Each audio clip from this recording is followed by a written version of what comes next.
With the current event towards the Dynamax Ho-Oh, I want to take a look at how the Shadow Ho-Oh is going to do in the Go Battle League. And we're going to have here one that is for the Great League. This Pokemon was released 2021, which is so long ago, and I feel like this is one actually of the biggest issues of Pokemon Go, that don't bring back those Pokemon. They're quite elusive. But yeah, we're going to take a look here today at a very interesting team as well. We're going to have the Ferret as well as the Credilli in the back, both of which are going to be able to cover both the Rock as well as the Water-type Pokemon that Ho-Oh doesn't want to face. Credilli also going to be able to resist Electric-type damage, which Ho-Oh doesn't want to face either. And so they kind of support each other, as Ho-Oh is going to be able to resist the Fighting-type damage, which you don't want to have with your backline. And so we're going to have here an interesting team today, and trust me, the battles went way better than I expected. I tried a different team out prior to this one, which didn't work out at all, which was more classic on how you would run a team like this, which was a Gastrodon, the Corviknight, and the Ho-Oh. But Ho-Oh is closer, I thought would be the best position forward because of the fast move pressure they have. But I actually enjoyed it way more in the lead. I have no idea why, but it worked out way better there. So yeah, let's take a look here at this team. This team was fantastic, actually. I had one set, I think I won 4-1 with this team as well, which is kind of wild. Ho actually is not a bad Pokemon whatsoever, just because you have like Stab, Incinerate with a Shadow bonus on top of it.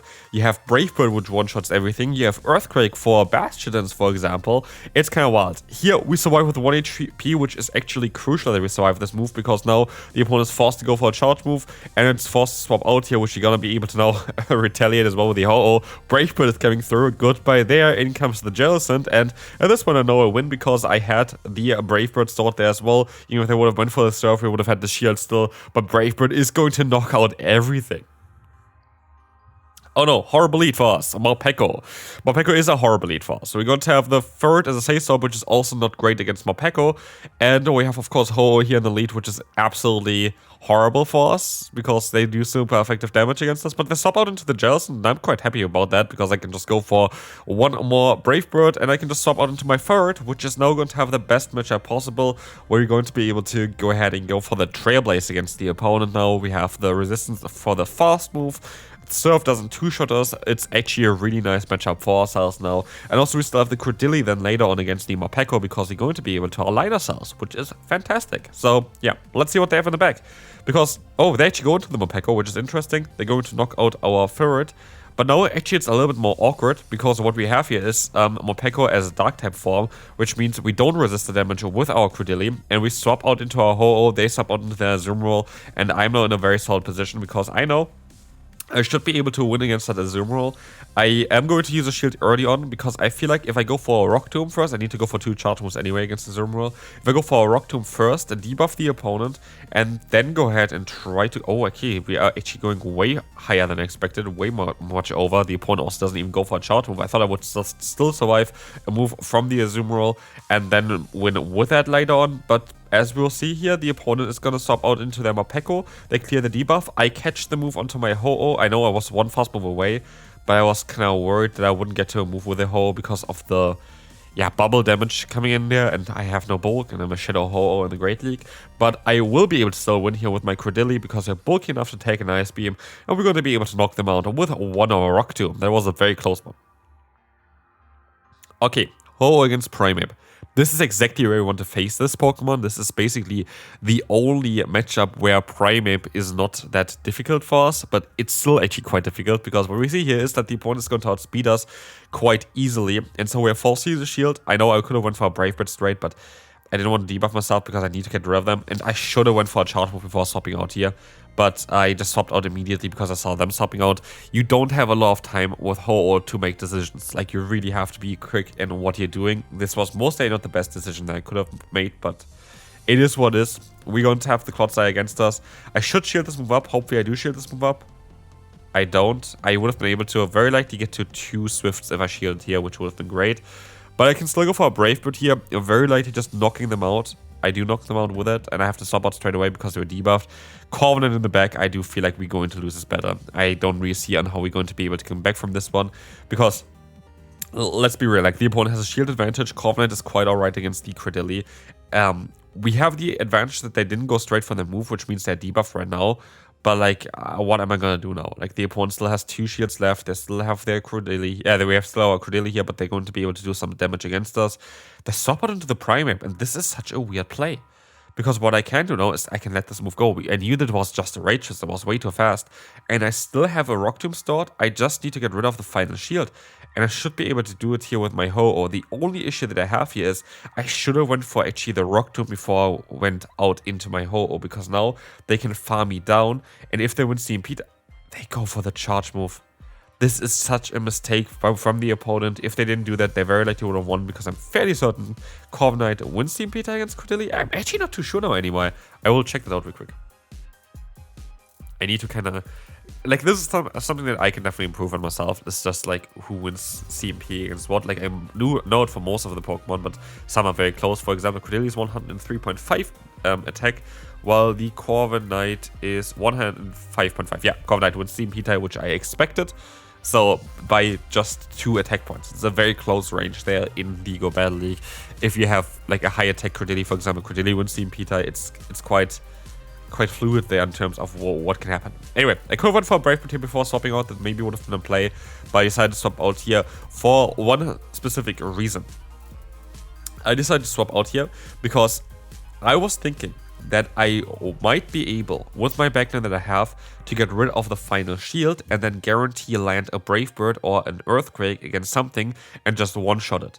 Instead of like throwing my charge move here against a Pokemon that's very like just shielding and then being in a normal or like good position for themselves. So my goal is to try to get rid of the opponent's final shield here first.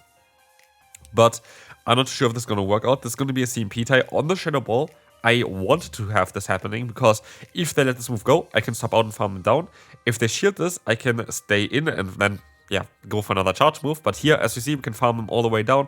I go for the Earthquake against the Altaria, just don't debuff myself straight away. And the pacing is the exact same. I still need one more fast move to go for another charge move here. And we're actually going to be able to win with our Ho-Oh, destroying the opponent actually quite a lot in this battle. Good job, Ho. Alright, a Bulbasaur lead, that is fantastic. This might be actually, is that the battle? Yes, this is the first battle. This was when I didn't have Charge TM still, and I forgot that my ferret had Hyper Beam. This was the first battle that I did with this team. Yeah, like Hyper Beam is fun, but you see here already one issue. It's not really that good against a Sableye, is it? It's not good against any Ghost type, is it? So yeah, the opponent's gonna shield here. I'm going to shield because I was thinking, okay, if I have accidentally Hyper Beam on my Pokemon already, it would be kind of devastating if I don't try it out at least once. And so here we go. Hyper Beam Ferret, one-shotting the opponent's Bulbasaur. Honestly, I feel like Hyper Beam Ferret could actually work out quite well though. Like I feel like it could have some potential. I know if I would just go Trailblaze and Hyper Beam though, in order to kind of still have coverage on the Pokemon, because otherwise you're just getting walled by certain types and I don't really like that too much. But here we have the Cordilli now up against the opponent's Jellicent. It shows out on me earlier. I can go for the Rock Tomb, which is very likely forcing the shield from the opponent.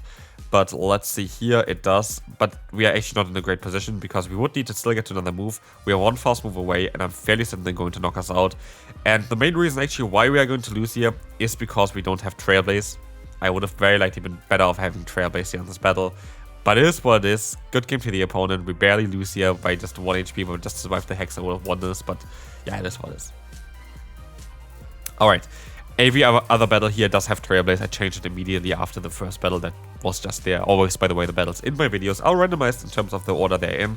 I just put them in and I don't know why they randomize it, to be fair. Like, I don't know why my editing software randomizes the gameplay. I have no idea.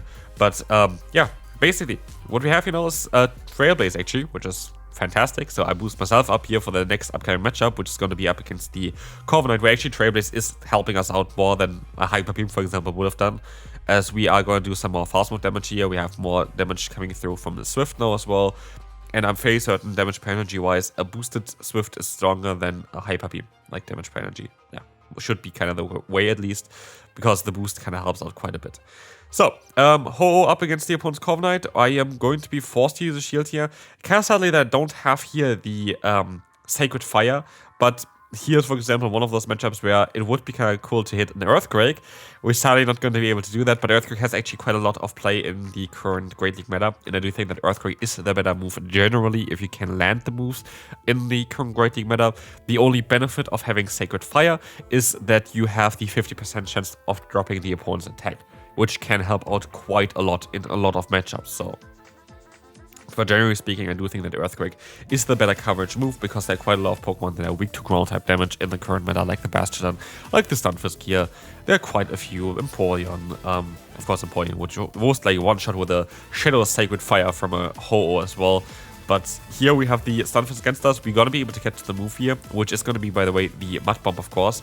It's gonna be a resisted hit, which means we still survive with our Ho-Oh, knocking out the Stunfisk and knocking out the Corviknight. And like you see already, like I am in a very solid Edo range, but Ho-Oh is actually doing quite some solid things here. And comes the opponent's Zoom roll. I have to be a bit mindful here pacing wise. I do think I should outspeed him here, generally. I do think I should outspeed him. I'm gonna go for the Grassland this time around because if I land this, I can guarantee alignment, which I can't do now because I can farm them down afterwards if they somehow still outspeed me here, which they don't. I can just go straight for the Rock Tomb because I don't want to invest the shield. And this allows me now to align my Ho-Oh as well against the opponent's Scissor, guaranteed for the rest of this game. In comes the Bastion, and that's where this is going to be a bit awkward, and this is where maybe actually Brick Break would have been cooler on the turret. This is just specifically in order to beat Bastions, because otherwise with Trailblaze, which you see here now, it's gonna be a bit of a pain. And we have the Bastion up against us. We're gonna try our best still to go for the Trailblaze spam, but here's the issue. We have still the Scissor up against us, and we kind of need to keep a shield still for the Night Sash that they have stored on the Scissor. And so I have to let the move go here. They're very late to stopping out. They're stopping out into the Scissor. But like what we have to do is we have to shield here, of course, because otherwise they're going to go down. And now in hindsight, I'm actually thinking I should have shielded this down edge because I'm fairly certain maybe I would have been able to still take a move from the opponent's Scissor there. On my Ho-Oh, and if I just get them low, that would have been all I needed. And so I feel like I most likely kind of misplayed this a little bit. I think I should have just chilled up this downage now in hindsight and just try to take the Night Sash on the Ho-Oh and hope that I survive. But I don't have the calculations directly. I don't know if I would have survived that one. Okay, horrible lead for us. We have the Stunfisk against us, which is absolutely not ideal. It's absolutely not what we want. Mud Bomb is coming through, and in comes now the opponent's Bummer Snow against us as well. That is really horrible for us. My only hope is that I somehow still survive a Weather Ball here and still get to another charge move. That's my only hope that I have at this point. I'm really far behind in this battle. I don't survive the Weather Ball. Everything kind of goes against me. But the thing is, they're kind of locked into this matchup as far as I see that now. And so, like, we are not in the worst spot in this case because they are going to be stopping out eventually. But like they have the Dusknoir in the back. That is going to be interesting. This is going to be a Shadow Dusknoir as well. Okay, what can I do in order to win this battle? I need to get rid of the shields from the opponent. And my ideal play would be to farm them down with the Ho-Oh now. Let this move go into the Ho-Oh and just try to farm down the Dusknoir. And they actually go for the bait move, which is fine by us. I can take a hit. It's a debuffed Shadow Punch. Yes, I can take the hit. In comes the Stunfisk. I'm forced to use a shield now. And I'm gonna have to try to go for 2 Brave Birds, maybe, actually.